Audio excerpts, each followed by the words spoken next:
귀한 찬양 감사를 드립니다. 하나님께서 우리 시온의 찬양 기뻐 흠양하실 줄로 믿습니다. 지난주에 우리는 창조의 하나님에 대해서 함께 묵상을 했습니다. 우리 하나님은 태초에 천지 만물을 창조하셨습니다. 제가 이 창조에 대한 이야기하면서 세 가지를 이야기했습니다. 하나님의 창조가 뭐냐? 첫 번째는 우리 하나님의 주인 되십니다 라는 이야기를 했습니다. 우리가 주인이 아닙니다. 내가 주인공이 아닙니다. 내가 중심이 아닙니다. 우리 하나님이 주인이십니다. 믿으시기를 바랍니다. 우리는 피조물입니다. 아무리 세상의 과학이, 세상의 지식이, 진화론이 우리에게 가능성을 제시하고 보인다 할지라도 우리는 절대로 하나님이 될 수도 없고 또 하나님이 되었어도 되려고 했어도 안 됩니다. 우리의 자리는 피조물의 자리요. 우리의 주인은 천지 만물을 만드신 우리 주 하나님이심을 고백할 수 있기를 바랍니다. 두 번째로요. 우리 하나님은 천지 만물을 말씀으로 창조하셨습니다. 하나님이 말씀하실 때 모든 것이 생겨났습니다. 그때에 아무것도 없었지만 모든 것이 생겨나게 되었다라는 겁니다. 이것이 하나님의 창조입니다. 그래서 우리는 없는 것 때문에 낙심할 필요가 없습니다. 부족한 것 때문에, 모자라는 것 때문에 염려하고 좌절하지 말아야 한다라는 것입니다. 아무리 내게 없어도 하나님이 있으라 그러면 있게 되는 줄로 믿으시기를 바랍니다. 우리 하나님은 여호와 일의 하나님입니다. 나를 위해 준비하신 하나님, 우리를 위하여 풍성함으로 준비하시는 그 하나님을 바라보며 힘을 얻는 저와 여러분 되기를 바랍니다. 세 번째로 하나님은 이 땅을 만드시는데 하나님 보시기에 아름답게 좋게 만드셨습니다. 그 땅에 혼돈과 공허와 어두움의 깊음이 있었지만은 하나님은 그 모든 추하고 더러운 것을 제거하시고 아름답게 보시기에 좋도록 창조하셨습니다. 이것이 하나님의 창조의 세계입니다. 그래서 우리는 없는 이 혼돈 때문에, 부정적인 것 때문에 괴로워하거나 답답해할 이유가 없습니다. 하나님은 그 모든 혼돈과 공허를 아름답게, 밝게, 환하게 바꾸어 주신 줄로 믿으시기를 바랍니다. 그래서 우리의 부정적인 것이 사라지고 긍정의 마음, 긍정의 생각, 긍정의 행동으로 나아가는 우리의 모습이 될 줄로 믿습니다. 오늘은 우리 하나님의 창조 가운데 우리 사람을 만드신 인간 창조에 대한 이야기를 하려고 합니다. 하나님이 인간을 흙으로 만드셨습니다. 그런데요, 우리 인간을 만드신 하나님의 목적이 있다라는 것입니다. 왜 우리가 이 땅에 존재하느냐? 존재의 이유가 있다라는 것입니다. 사랑하는 성도 여러분, 앞에 마이크가 있습니다. 이 마이크는 마이크의 목적이 있어요. 그렇잖아요. 이 마이크를 통해서 소리를 크게 만들고 멀리까지 정확히 전달하게 하는 마이크의 목적이 있어요. 이것을 제대로 사용하지 못하면 마이크는 가치가 없는 겁니다. 그 목적대로 쓰임 받을 때에 이 마이크는 마이크로서의 가치가 생겨나는 겁니다. 강대상도 역시 마찬가지입니다. 물컵도 마찬가지입니다. 모든 물건들이 그 역할을 잘 감당할 때에, 그 목적대로 쓰임 받을 때에 가치 있는 것이 되는 겁니다. 핸드폰이 있어요. 거의 제 손에서 떠나지 않습니다. 아마 여러분이 손에서, 주머니에서 여러분의 가방 속에 이 핸드폰이 늘 있을 겁니다. 제가 미국에 있을 때 그때도 스마트폰이 있었는데 저는 구경만 했습니다. 미국은 핸드폰 가격이 꽤 비쌉니다. 또 사용료도 꽤 비쌉니다. 그래서 교인들이 서는 거 그냥 구경만 하고 입만 다시다가 한국 와서 스마트폰이라는 것을 쓰기 시작했습니다. 써보니까요, 진짜 스마트하더라고요. 똑똑해요. 별의별 걸 다 한단 말이에요. 전화 걸기도 하고 받기도 하고, 그만 하는 게 아니잖아요. 카메라도 하고요, 음악도 듣고요, TV도 보고요, 컴퓨터도 되고요, 이메일도 보내고요, 카톡으로 멀리 있는, 외국에 있는 자녀들하고도 실시간으로 이야기를 하게 되고요, 화상통화도 할 수 있고요, 여러 가지 프로그램을 다운을 받잖아요. 어플을 다운을 받는데 지금 무슨 말씀을 하시나 좀 헷갈리는 분도 있는 듯한 표정이긴 합니다만은 별의별 게 다 한단 말이에요. 이 어플을 보니까요, 버스가 지금 몇 분 후에 도착하는가 그것도 다 나오더라고요. 야, 참 똑똑한 시대입니다. 더 이상 했다가는 할 이야기는 많은데 더 이상 하면 목사님이 이번 주에 핸드폰 가게 차렸나 그러실까봐 이 정도만 합시다. 그런데요, 이렇게 많은 기능이 있는 스마트폰을 단지 전화를 받거나 걸기만 하는 역할로만 사용을 한다면 본래의 기능대로 쓰지를 못하는 겁니다. 걸고 받기만 한다면 차라리 예전에 쓰는 핸드폰이 훨씬 편리합니다. 간편합니다. 걸고 받는 것은 그것보다 더 좋은 게 없습니다. 핸드폰은요, 켜는 것도 복잡하고 끄는 것도 복잡하고 찾기도 어렵습니다. 본래의 기능대로 해야만이, 그 일들을 감당해야만이 그 물건의 가치가 생겨난다라는 것입니다. 하나님이 온 천하 만물을 만드셨습니다. 동물과 식물을 만드셨습니다. 그리고 우리 인간을 만드셨습니다.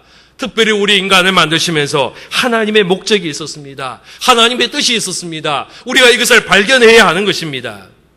할렐루야. 우리 하나님은 우리 인간을 다른 피조물과 다르게 만드셨어요. 특별하게 만드셨습니다. 26절 말씀 보십시다. 26절 말씀에 보면요, 하나님이 이르시되 우리의 형상을 따라 우리의 모양대로 우리가 사람을 만들고 그들로 바다의 물고기와 하늘의 새와 가축과 온 땅과 땅에 기는 모든 것을 다스리게 하자 하시고 라는 말씀이 나옵니다. 여기서 먼저 발견할 수 있는 것은 하나님께서 인간을 만들 때에 상의하셨다라는 거예요. 성부성자 하나님께서 인간을 어떻게 만들까 상의하셨다라는 거예요. 그전에는 하나님이 선포하셨습니다. 빛이 있으라 그러면 빛이 있었어요. 하늘이 있으라 그러면 하늘이 있는 거예요. 해와 달과 별이 있으라 그러면 온 천하 이 해와 달과 별이 생겨났어요. 열매 맺는 과일 나무가 생겨라 그러면 생겨나는 거예요. 동물이 생겨라, 물고기가 생겨라, 하늘에 새가 생겨나라 그러면 생겨나는 겁니다. 그런데 인간을 만들 때는 하나님이 그렇게 말씀하지 않으셨습니다. 우리가 어떻게 만드는 게 좋을까 상의하셨다는 거예요. 그리고 그 결과가 하나님의 형상대로 하나님의 모양대로 만들어졌습니다. 27절 말씀에 하나님이 자기의 형상 곧 하나님의 형상대로 사람을 창조하시되 남자와 여자를 창조하셨다 말씀합니다. 하나님의 형상대로 창조되었다는 것은요, 우리의 외모가 하나님의 모습과 똑같다라고 이야기하는 분도 있어요. 그러나 여기서 끝나는 것이 아닙니다. 우리가 하나님의 형상대로 창조되었다는 것은 영적인 존재다라는 거예요. 이것이 다른 피조물과 차이 나는 것입니다. 얼마 전에 제 딸애가요, 전화가 왔습니다. 아빠 질문이 있는데요. 뭔데? 아빠, 강아지가 왜 천국 못 가나요? 아주 심각하게 질문을 했어요. 저희 집에 막 태어났던 강아지를 키우기 시작해서 7년을 키운 아주 예쁜 강아지가 있어요. 우리 식구들이 참 좋아하고 사랑하고 아낍니다. 물론 다른 사람처럼 야 내가 아빠다 엄마다 그 정도는 아니지만은 요즘 그렇게 키우더라고요. 그런데 이 아이가 성경 공부를 하다가 동물은 천국에 못 간다라는 것을 배운 거예요. 충격을 받았습니다. 밥이 먹기 싫을 정도로 내가 이렇게 아끼고 사랑하는 강아지를 하늘나라 못 데려고 간다 생각하니까 너무 슬픈 거예요. 그래서 아빠에게 전화했습니다. 천국에 갈 수 있는 방법이 없나요? 여러분 어떻게 생각하십니까? 사실은 예수님 당시에 또 성경이 기록될 당시에 사람들은 반려동물에 대해서 별로 관심이 없었습니다. 가족처럼 아끼고 사랑하고 그야말로 내 아들, 딸처럼 그렇게 반려동물을 사랑하지는 않았습니다. 그래서 이런 고민을 안 한 거예요. 어느 누구도 예수님 앞에 가서 이 강아지가, 이 고양이가 천국 갈 수 있나요? 라고 물어본 사람이 없어요. 근데 요즘엔 이 반려동물이 그냥 가족처럼 되었잖아요. 그러다 보니 이런 질문을 많이 합니다. 초등학교 학생들이 제일 많이 전도사님, 목사님에게 하는 질문이 바로 이 질문이라는 겁니다. 안타깝지만 우리가 집에서 키우는 그 강아지, 고양이 천국 못 갑니다. 제가 우리 아이에게 이야기를 했습니다. 그랬더니요, 너무너무 힘들어하는 거예요. 슬퍼하는 거예요. 밥을 못 먹습니다. 그런데 얼마 후에 이 아이가 결단을 했습니다. 다짐을 했습니다. 내가 이제부터는 천국 가지 못하는 강아지에게 너무 마음을 두지 않으리라. 강아지를 지금까지 사랑했던 것처럼 그렇게 사랑하지 않으리라. 그 대신에 천국 갈 수 있는 사람을 사랑하리라 결단을 했어요. 그래서 자기 친구 중에 예수 안 믿는 친구들, 교회 안 다니는 친구들을 찾아가서요, 전도하기 시작했어요. 야, 너 이대로 죽으면 지옥 가. 나랑 성경 공부하고 예수님 만나고 같이 천국 가자. 천국 갈 사람들을 찾아다니고 천국 갈 사람들을 구하는 일에 전념했다라는 이야기를 들었습니다. 할렐루야. 얼마나 귀해요. 그런데 한 가지 문제가 생겼습니다. 그때부터 강아지를 많이 사랑 안 하더니 강아지 목욕을 안 시켜요. 어떤 분들은 천국에 동물들은 하나도 없고 강아지도 고양이도 없고 사람들만 가득 차 있나요? 라고 묻는 분도 있습니다. 그렇지는 않을 것 같아요. 에덴 동산에 하나님께서 아담 하와를 두시고요. 많은 나무를 심어주시고 열매 맺게 하시고 또 많은 동물들도 그곳에서 살게 하셨단 말이죠. 하나님께서 우리 인간들을 위해서 필요한 것들은 채워주십니다. 이사야서 11장 6절에 보면요. 그때에 이리가 어린 양과 함께 살며 표범이 어린 염소와 함께 누우며 송아지와 어린 사자가 살찐 짐승과 함께 있어 어린 아기에게 끌리며 암소와 곰이 함께 먹으며 그것들의 새끼가 함께 엎드리며 사자가 소처럼 풀을 먹을 것이며 젖 먹는 아이가 독사의 구멍에서 장난하며 젖된 어린 아이가 독사의 굴에 손을 넣을 것이라. 이것이 저는 천국의 모습이다라고 생각합니다. 너무 낙심하지 마시기를 바랍니다. 그러나 우리가 마음을 둬야 할 대상은 누구냐? 천국에 들어갈 사람들. 지금 천국에 들어갈 자격을 얻지 못하고 구원의 길을 알지 못하고 죽어가는 저들에게 주의 복음을 전하는 이 일에 우리가 함께 참여할 수 있기를 바랍니다. 할렐루야. 사랑하는 성도 여러분, 하나님은 우리 인간을 아주 특별한 존재로 만들어주셨습니다. 하나님이 우리를 만드실 때에 하나님의 형상대로, 하나님의 모양대로 만드셨습니다. 우리는 하나님의 작품입니다. 하나님의 작품 중에도 하나님의 글작품임을 믿으시기를 바랍니다. 우리 옆에 분 한번 인사합시다. 당신은 하나님의 글작품이래요.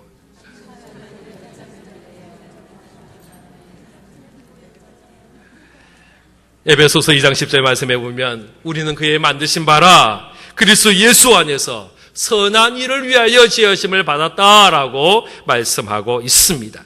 하나님의 선하신 뜻대로 선하신 계획대로 우리가 지어지고 만들어진 것입니다.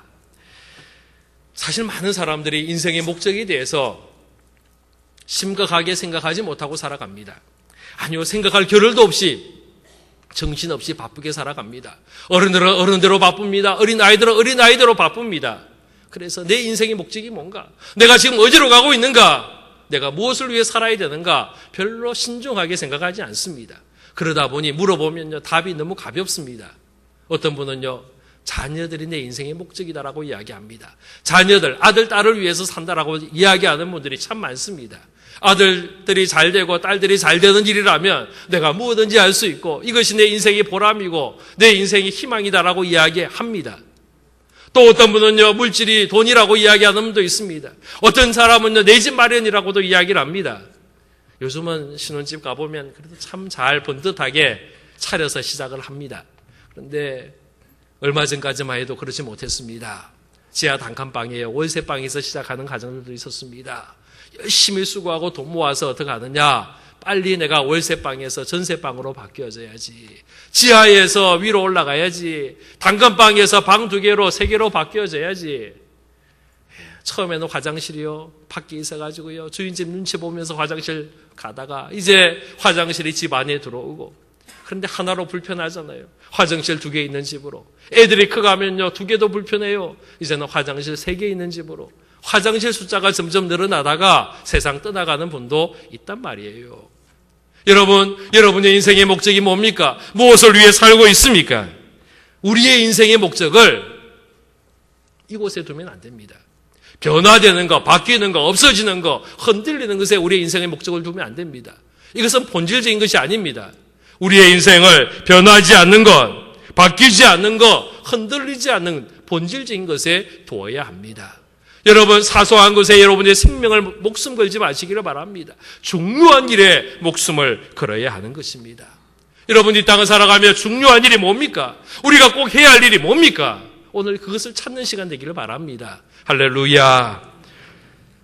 첫 번째로요, 우리 하나님 우리 인간을 만드시면서 우리에게 복을 주셨습니다. 하나님은 인간에게 복 주시기 위하여 인간을 만드셨습니다. 28절 말씀에 보면 하나님이 그들에게 복을 주시며 말씀하고 있습니다. 이것이 하나님의 창조의 목적입니다. 우리는 복 받아야 합니다. 할렐루야. 복 받는 것이 당연합니다. 하나님의 사람은 복의 사람이 되어야 합니다. 복의 권능자가 되어야 되는 것입니다. 그런데 뭐가 복입니까? 어떤 게 복입니까? 잘 먹고 잘 사는 것, 그것이 복입니까? 예, 맞습니다. 복입니다. 복이 아닌 것은 아닙니다. 복이 맞습니다. 건강하게 오래 사는 게 복입니까? 예, 복이 맞습니다. 그러나 이것도 역시 비본질적인 복입니다. 본질적인 복이 아닙니다. 우리가 받아야 할 본질적인 복이 뭐냐? 하나님을 만나는 것임을 믿으시기를 바랍니다. 이것이 복이에요. 예수님을 만나고 예수님을 나의 구주로 영접하고 모시고 하나님의 백성, 하나님의 사람, 천국 백성 되는 것, 이것이 우리가 누릴 복인 줄로 믿으시기를 바랍니다. 이 땅에는요, 이 복을 소유하지 못한 자들이 많습니다. 하나님이 온 세상을 만드시고 복 주시고 인간을 만드시고 복을 주셨는데 아직도 우리의 가운데, 우리의 가족 가운데, 우리의 친구들 가운데, 우리 이웃 가운데 이 복을 누리지 못한 사람들이 있단 말이에요. 여러분, 이 복을 나만 누릴 것이 아니라 함께 누리는 모습 되기를 바랍니다. 우리가 하나님과 함께 있어야 합니다. 주 안에 있어야 됩니다. 이것이 우리가 누릴 복입니다. 물고기가 물속에 있을 때 제일 편안하잖아요. 물고기가 물속에 있을 때 제일 자유롭잖아요. 밖에 나오면요, 금방 죽는 겁니다. 우리가 주님 안에 있을 때의 참복을 누리고 주 안에 있을 때의 가장 큰 기쁨을 누리고 주 안에 있을 때의 가장 큰 만족을 누림을 믿으시며 우리가 복받은 자로서 이 복을 전파하고 나누는 복의 권능자가 되던 사명을 감당할 수 있기를 바랍니다. 두 번째로요, 하나님은 우리로 하여금 생육하고 번성하여 땅에 충만하라 말씀하십니다. 이것이 창조의 목적입니다. 28절 말씀해 보면 하나님이 그들에게 복 주시며 그들에게 이르시되 생육하고 번성하여 땅에 충만하라. 할렐루야. 지금 이 지구상에 70억이 넘는 인류가 함께 살고 있습니다. 지금 이제 지구가 좁아졌습니다. 너무 인구가 많아가지고요, 이제 인구 폭발이라는 단어를 씁니다. 땅 위에서 살지 못하고요, 차곡차곡 포개가지고요, 고층 빌딩을 지어가지고요, 그래서 집을 구하고 살게 되는 세상이 오늘날의 세상입니다. 그렇다면 이 땅에 인구가 이렇게 많아졌기에 우리가 생육하고 번성하여 땅이 충만하는 그 말씀을 우리가 온전히 이룬 겁니까? 요즘은 자녀 많이 낳자는 운동을 하고 있지만 얼마 전까지 산하 제한을 했잖아요. 저희 부모님 세대는요, 6남매, 8남매, 10남매 그런 분들이 참 많이 있었습니다. 그런데 제 또래만 봐도 거의 대부분 다 둘입니다. 왜냐하면 그때 둘만 낳아 잘 키우자 그랬단 말이에요. 그래서 둘을 낳았습니다. 그러다가요, 하나만 낳아 잘 키우겠다는 그런 이야기도 했었습니다. 최근에 다시 자녀 많이 낳아라. 세 자녀 낳으면 세금 혜택도 주고 상도 주고 여러 가지 도움을 주는 그런 모습들이 있습니다. 그래서 요즘은 또 다시 이제 하나에서 둘에서 셋, 조금 더 많이 낳는 그런 추세이기도 합니다. 그래도 대부분은요, 둘이면 됐지, 만족해, 그런 마음을 많이 갖습니다. 그렇다면 이렇게 산하 제한을 하면 하나님의 생육하고 번성하여 충만하라는 그 말을 어기고 거부한 것이 됩니까? 사랑하는 성도 여러분, 생육하고 번성하여 땅에 충만하라는 이 하나님의 창조의 목적을 우리가 어떻게 이루어갈 것인가, 우리 함께 고민해야 합니다. 어떤 목사님이 교인들에게 전도를 못하면 아기라도 많이 낳으시오라고 강조한 분이 있었습니다. 그런데 이 말은요, 아기를 많이 낳으라는 말이 아니고 전도하라는 말이에요. 전도의 강조점이 있는 거예요. 육체적인 자녀를 낳는 것처럼 영적인 자녀도 낳아라. 이것이 그 말 속에 포함이 되어 있는 말이다라는 것입니다. 우리가 이 땅에서 생육하고 번성하여 땅에 충만하는 것은 우리가 부지런히 다니며 전도하고 복음을 전해서 함께 천국 갈 사람들을 많이 만들어가는 것, 이것이 생육하고 번성하는 줄로 믿으시기를 바랍니다. 누가복음 14장 23절 말씀해 보면 주인이 종에게 이르되 길과 산울가로 가서 사람을 강권하여 데려다가 내 집을 채우라 말씀합니다. 사람들을 강권하여 억지로라도 데리고 와서 내 집을 채우라 말씀하는 겁니다. 사랑하는 성도 여러분, 전도를 열심히 할 수 있기를 바랍니다. 이것이 하나님의 창조의 목적입니다. 영적 자녀를 많이 출산해야 합니다. 훗날에 우리가 하늘나라 가잖아요. 하늘나라 들어갔을 때에 주위에 많은 사람들이 모여올 겁니다. 그리고 인사를 나눌 겁니다. 그 중에서요, 저는 이 인사 받고 싶습니다. 목사님 덕분에 천국 왔습니다. 목사님 덕분에 목사님이 그때 전도해 줘가지고 그때 내가 예수 믿게 되어서 이 아름다운 곳에, 이 좋은 곳에 오게 되었습니다. 감사합니다. 고맙습니다. 저는 이 말 많이 들었으면 좋겠어요. 할렐루야. 우리 모두가 이 기쁨을 함께 누릴 수 있기를 바랍니다. 이제 곧 가을이 됩니다. 가을에는 우리가 늘 새 생명 큰 잔치를 합니다. 영적 잔치를 합니다. 이날은요, 영적 출산의 날입니다. 하나님 앞에 구원받은 성도들이 많아지고 늘어나고, 그래서 주의 전을 채우게 되는 날이 영적 출산의 날, 새 생명 큰 잔치의 날이다라고 믿습니다. 다음 주일에 전도 대상자 작정하는 날을 갖도록 하겠습니다. 여러분, 전도 대상자를 작정하는 게 뭐냐? 마치 엄마가 그 뱃속에 아기를 품고 있는 것과 같습니다. 위하여 기도하는 겁니다. 영적 이 자녀를 내가 가슴에 품고 뱃속에 품고 기도하는 거예요. 하나님, 아무개가 예수님 만나게 해주십시오. 주님 앞에 나오게 해주십시오. 하나님의 사람, 하나님의 백성 되게 해주십시오. 기도하는 그 대상자가 전도 대상자입니다. 여러분, 전도 대상자가 있어야만이 전도할 수 있는 거예요. 전도 대상자 없는 사람은 절대로 전도 못합니다. 임신을 안 했는데 어떻게 아기를 출산할 수 있습니까? 다음 주일 우리가 전도 대상자 작정을 합니다. 여러분, 이 일에 참여하시기를 바랍니다. 한 주간 기도하면서 여러분의 가족 중에, 여러분의 친지 중에, 여러분의 친구 중에, 또 여러분의 이웃 사람 중에, 여러분의 거래처 사람 중에, 여러분이 만나는 사람 중에 아직도 주님을 알지 못하는 사람들, 그 사람들 천국 가야 되지 않겠어요? 강아지, 고양이도 좋아하지만은 그것보다 더 이상 함께 천국 갈 사람들을 우리가 사랑하고 아끼고 그 사람들에게 복음을 전해야 되지 않겠어요? 전도 대상자를 다음 주에 작정할 텐데 여러분, 명단을 꼭 가지고 오시고 함께 기도하는 시간 될 수 있기를 바랍니다. 할렐루야. 그래서 우리 교회를 통하여 생육하고 번성하며 충만하게 하시는 하나님의 놀라운 은혜가 가득한 모습이 되기를 바랍니다. 세 번째로요, 창조의 목적은 우리로 하여금 이 땅을 정복하고 다스리게 하기 위함입니다.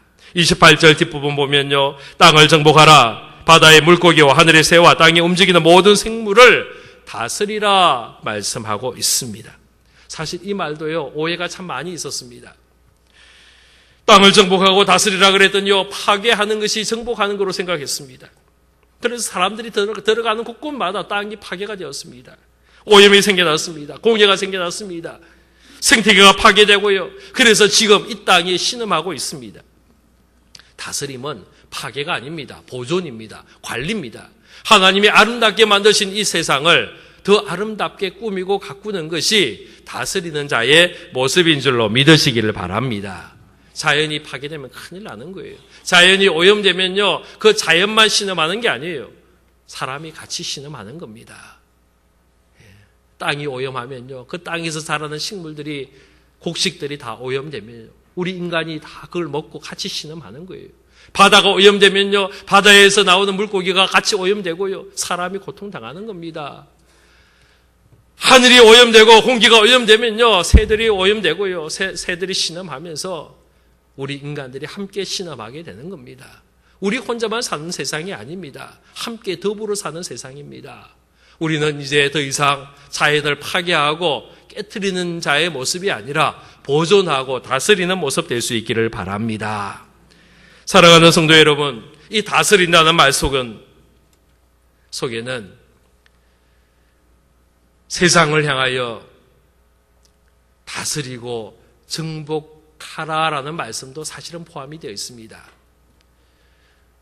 이 땅에 그리스도의 사랑을 전하고 그리스도의 문화를 전해야 되는데, 사실 오늘 이 세상을 바라보면 우리가 세상을 다스리고 정복하는 자가 아니고 도리어 정복당하고 있는 모습을 봅니다. 세상의 문화, 세상의 가치관 속에 파묻혀 있습니다. 세상에 이끄는 생각대로 끌려서 살아갑니다. 노예가 되어 있습니다. 그래서 세상이 주는 가치관이 최고의 가치관이고 그대로 해야만이 잘 사는 길이다라고 생각하며 사는 모습들이 또 얼마나 많은지 모릅니다.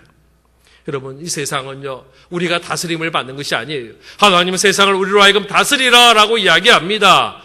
그리스도의 정신으로, 복음으로 이 세상을 다스리고 정복하는 자의 모습이 될 수 있기를 바랍니다. 세상을 잘 다스리려면 먼저 우리는 자기 자신부터 다스려야 합니다. 우리 속에 있는 분노의 마음, 우리가 다스릴 수 있어야 됩니다. 그래야 세상을 향하여 정복자로서 다스림의 장소로 나아갈 수 있습니다. 우울한 마음에 지배당하면 안 됩니다. 열등감에 다스려지면 안 된다는 겁니다. 내가 그것을 다스려야 하는 겁니다.